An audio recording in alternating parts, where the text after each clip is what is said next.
1. Okay, so this happened to me yesterday, but according to coworkers has been happening since Friday. It was a normal Monday night, which by that I meant 90% of our sales were alcohol since the store is in a neighborhood full of alcoholics. We often get checks written over the amount for cashback, so I don't usually think much about it as long as I have an ID on hand. Well, this one lady came in and with a small handful of things to buy, delivered me a pre-written check well over the total for cashback. It raised numerous red flags right away. Here's the thing, our store is one of the few in my city that takes out-of-town checks, but we don't take checks from out of state. So if you have a check from Florida, you won't be able to use it here. Her check was from Minnesota, though her ID was for this state. Second was that it wasn't a blank check. We will accept credit union checks, only if the union is one from our town, but we don't take checks from out-of-town unions. I usually distrust pre-written checks, it's my own personal thing. I prefer to see the check written when people pay with one. It was over the total amount, on its own not bad, but the check was roughly $115 over. $40 is our max for cashback. It was written in red ink, and unless something changed, banks can't accept checks in red because something about their systems. Say for pre-written, all of those are grounds to refuse because store rules. But when I explained it to her, good lord, you thought I hit her and then threw her dog off a bridge. She was offended and pissed and kept going over and over about how we always take her checks, how I'm so irresponsible in being an incredibly rude employee for refusing. I explained to her the rules again and specified that our owner specifically told us not to accept checks that did any of those things. Oh no. She wanted me to call the manager, claimed to be best friends with the manager. It was past 9 at night, our manager would have been asleep because she does 5 a.m. opening. I told her that no, I'm not going to wake my manager up for this. If you claim to be such good friends, then go ahead and call her. She didn't, of course. At that point, she had gotten some other's attention in the store, and one of our regulars in the casino had come out and was standing off to the side to see if he needed to intervene. He's a very big guy, but very nice, always steps in when our drunk customers get out of hand. I just told her she needs to leave. Instead of leaving with her dignity, she threw the check at me and said she'd be back for her money, and that she'll call the owner and that I can kiss this job goodbye, and I won't have any luck getting employed elsewhere with my attitude. Of course, she never came back my shift. I informed my boss and left a note for the manager in the morning. Found she's been coming in at different times these past few days, trying to find an employee who'd cashed the check. Would have had better luck if the ink wasn't red. 2. So I used to work in a store that sold a lot of gadgets and gizmos for techie and geeky people, and I'll admit, before I was transferred and promoted, I enjoyed this store more, but that's another story. We had demo items which we were to play within the store to promote and sell them. These included toy drones, kinetic sand, mobile phone, VR goggles, and my favorite, the crossbow. So one evening I was working with my manager, and since it was quiet and an hour before close, I had stocked up and decided to have a chat with the manager whilst playing with the crossbow and shooting sucker darts at a target which was facing away from the store entrance. It was placed right next to the tills, but we didn't mind the darts. This was when a lad around the age of 18 to 20 comes in, and he seems like someone who would have fitted in well with us, so I greeted him into the store, and he asked if he could have a go with the crossbow, to which I obliged, because that's what it was there for, but obviously I had to supervise him in case he tried to do anything silly, but he didn't. Anyway, he was firing the darts, and I went around to the till area to collect the ones that both stuck to the dartboard and the ones that fell on the floor. Just so it's clear, our tops are black with the store's name on, and I usually wear a black long-sleeve top underneath. Since I was body-conscious about my arms and the customer was wearing a long-sleeve black top, this is the confusion. So the customer and I are chatting about some new games that have just come out, and I go around to the tills and pick up the darts. I get on the floor to fish for one that's rolled underneath them, and I hear this conversation. "Gimme that. This is promoting violence and I've had many complaints." "Oh, okay, sorry." "Excuse me, what's the matter?" "I've told him before that I don't want to see this being used as a weapon." Right, he doesn't work here, so I don't know if you've confused him with another employee. And I also don't know how a bit of plastic that shoots sucker darts is classed as a weapon. I've seen him work in here plenty of times, and I've warned him on occasions to put this away, as it promotes violence. So at this point, I'm flabbergasted at the sheer arrogance of this man, and he's supposed to be the owner of the shopping mall our shop is situated in. As I'm questioning him as to why a toy crossbow is promoting violence, my manager walks in to Dickhead saying, "Because this looks like a weapon and fires projectiles. Regardless of whether they're plastic, it's still promotion of violence and weaponry, and I don't want this in the mall." Okay then. So what about the armed police who walk around here daily? Or the game shop that's promoting Call of Duty? Or even shops that sell films, games and music relating to violence, wars and weapons? What, they're licensed to sell these products? No. You've harassed my staff many times for petty reasons. You have just spoken rudely to a customer, and I will happily back him up when he makes a formal complaint about you. At this point, the dickhead threw the crossbow on the table and walked away. My manager just looked at me and the customer and said, "What a prick," which we both laughed at. I apologized to the customer about the situation, but he saw the funny side of it and was confused as to why Dickhead targeted us, to which the manager and I shrugged. The customer bought a crossbow and a target, to which I knocked 10% off, and he left happy. That customer came in plenty more times, and we became friendly with each other, and are still good friends to this day. He brought the situation up to me yesterday, and I said I had to post an "I don't work here" lady. 3. A customer placed a $500 deposit using their credit card to start the process on an order. The customer cancelled the order a few days later and was well within the cooling down period. The order was cancelled and the money was refunded to the card. This all happened within the same week back in December of 2019. The salesperson in question is one of our most successful salespeople, and last year almost made $200,000 in total compensation. Truth be told, until recently, no one had paid any attention to this particular transaction. The sales manager at the start of October sent out a marketing email to all his past customers, sharing some news in an attempt to generate some business. The customer from December 2019 said he didn't want to do business with him, requested to be removed from the mailing list, first time he's requested this to our knowledge, which we did comply with, and accused the salesperson of stealing his $500. The salesperson checked the order, ensured the money was refunded as it should have been, even going out of his way to check with accounting, who did confirm the refund was issued with no serious delay or issue. The salesperson advised the customer of this, to which the customer accused the salesperson of stealing his $500. The salesperson provided the customer with his manager's contact details and told the customer if he feels that strongly that he stole from him, he should report him. The customer filed a complaint with us. We investigated the complaint. We determined that indeed everything has been done by the book, and that the credit card used was actually a card in the customer's name. Basically, no funny business took place. We, however, did invite the customer to provide bank statements if he feels that we didn't refund the money. And if we can't see the refund, we will send him a $500 check. Generally, when we do this, the customer goes back, sees that we did indeed refund the money, but they didn't notice it. The customer rejected our response and demanded he be compensated and threatened legal action over $500. It was escalated to our regional VP, who reviewed the details and came to the same conclusion, to which the VP wrote this email. "Dear customer, it has come to my attention that you have accused person X of stealing $500 from you. You used your own credit card to place a $500 deposit and cancelled within the grace period, which means you received a full refund. We have checked our accounting and everything appears to suggest that this is exactly what happened. We have invited you to provide evidence if you disagree with this statement, and even went so far as to say if you can prove the money was never refunded to you, we would mail you a check in the amount of $500.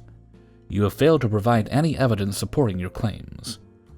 Also, Mr. Salesperson is one of the most successful sales professionals in our organization, and has over a 15-year track record of proven success.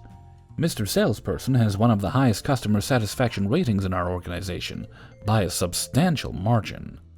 In addition to, it is impossible for our salespeople to steal customer deposits.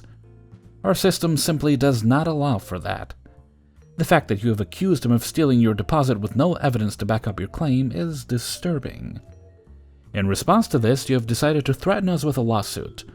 I have spoken to our lawyers, and they have advised me that if you wish to pursue legal action, you should have your attorney contact them. The contact details are below. Furthermore, I have made the decision to blacklist you from ever being a customer of ours again. Please note, any responses to this email will be forwarded to our attorney. I wish you all the best. I printed out the email and showed it to our salesperson and told him to block the customer's email. 4. The cast is me, Secretary, Crazy Guy, and Crazy Guy's wife. So the morning started out like normal. I'm chilling at my desk doing things like work, making money for the company as well as for myself. I hear talking from downstairs. Nothing new. Then the talking is slowly turning into shouting. I get a page on my office phone. I need you to come down here, please. Everything okay? You need to get your ass down here now. Mind you, I'm not small. I'm 6'2", not really a ripped 345-pound dude. I worked outside in the shop from bottom to get to the office. I know all there is to know about the company. Secretary has been here longer than me. She knows that I know what I'm talking about. Hi, how can I help you? What seems to be the problem? Crazy Guy didn't see me as he was still death-glaring our secretary. Your company is full of lazy-ass people and needs to shape up its act. Crazy Guy sees me, steps back, grabs the wife to pull her behind him. At this point, seeing this, I knew he came to the shop for a fight. I used to be a bouncer at night to make extra money when I worked in the shop. Reading people is one of the things you pick up while working there. His posture suggested he was going to be aggressive.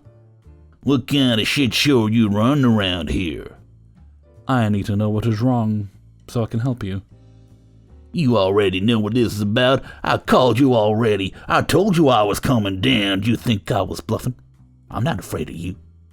People who say that are.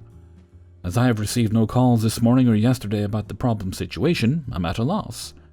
I look at Secretary, and she is shaking her head and shrugging her shoulder. Oh my god, this is so unprofessional. I'm gonna give this place a bad review. I still have not heard your reason for being here, and what is upsetting you. You know. I would not be asking if I knew.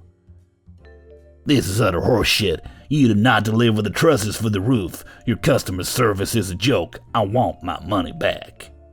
Yeah, all of it, by the way, the deposit and the other half. Yeah, all of it, one time. I am even more confused as we do not do the half-and-half thing. In the past, the company got screwed that way. I know our competitors do, but which one I don't know. But I have a way of finding out which one, as this field is very competitive and a close-knit circle. Who did you speak to? I spoke to Chad. He said we'd get our trusses yesterday. Mind you, when she talks, she has a finger in my face. Yeah, and they never showed up. As I've dealt with a lot of so-called alpha males in my life, they raise their voice to assert their dominance over me.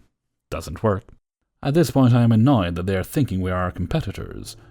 I'm getting yelled at and demanded by two idiots that didn't see the sign right as they drove in.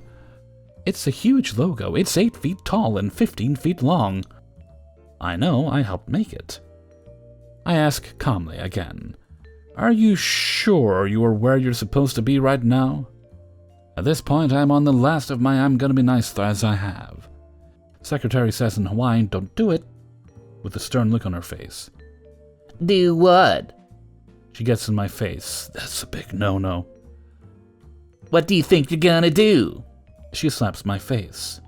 You touch my wife? He grabs me and tried to put me through the wall behind me.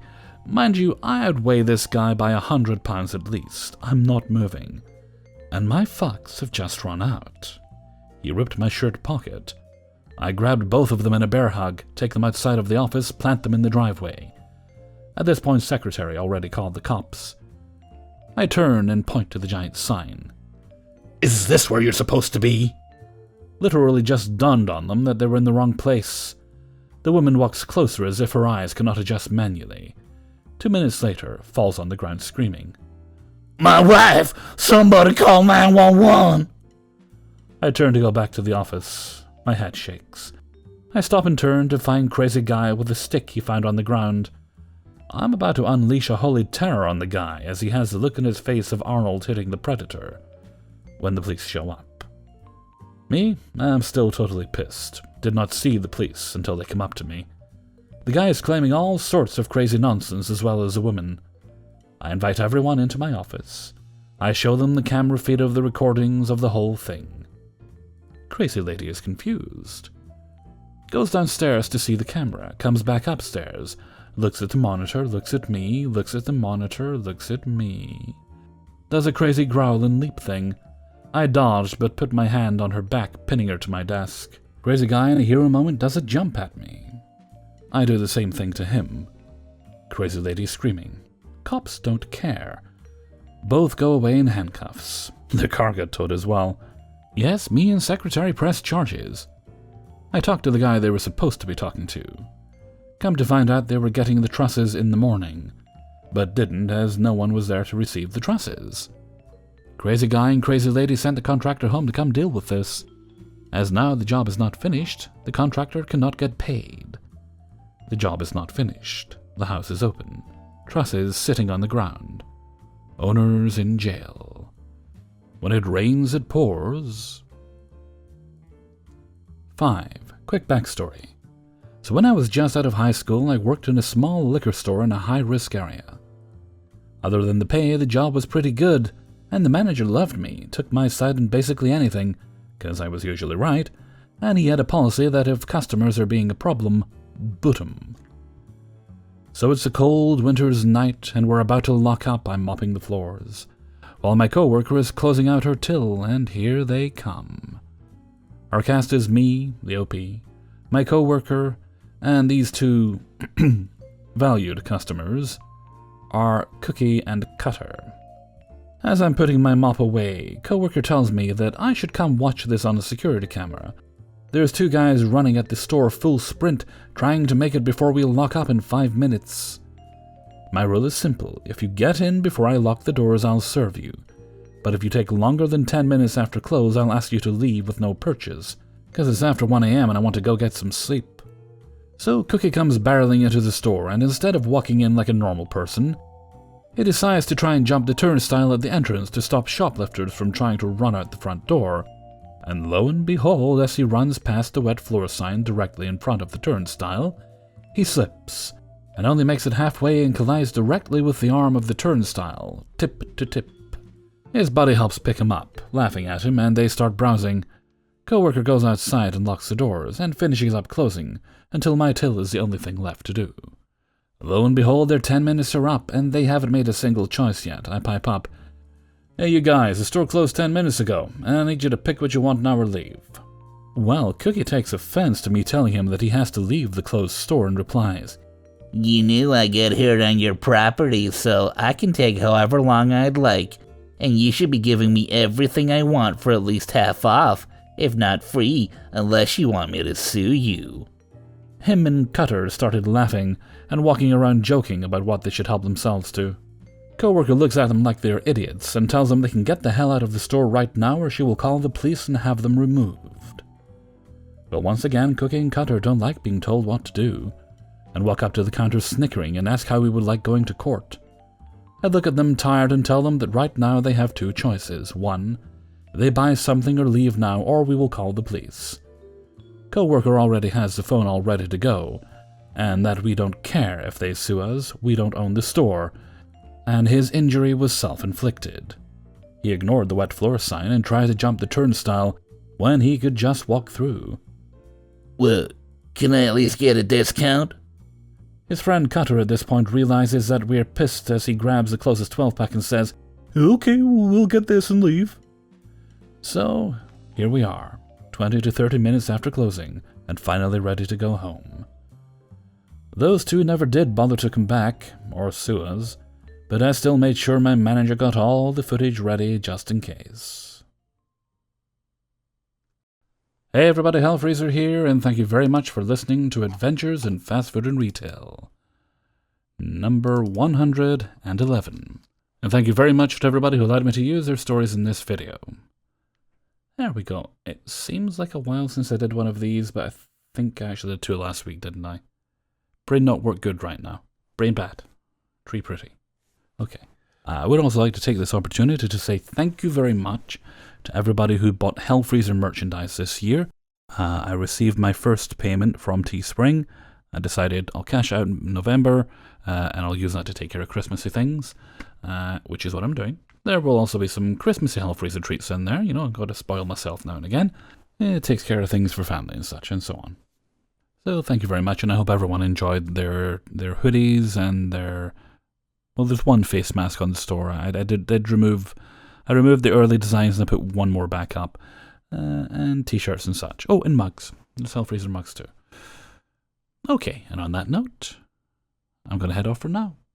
So until next time, thank you very much for listening, and take very good care of yourselves.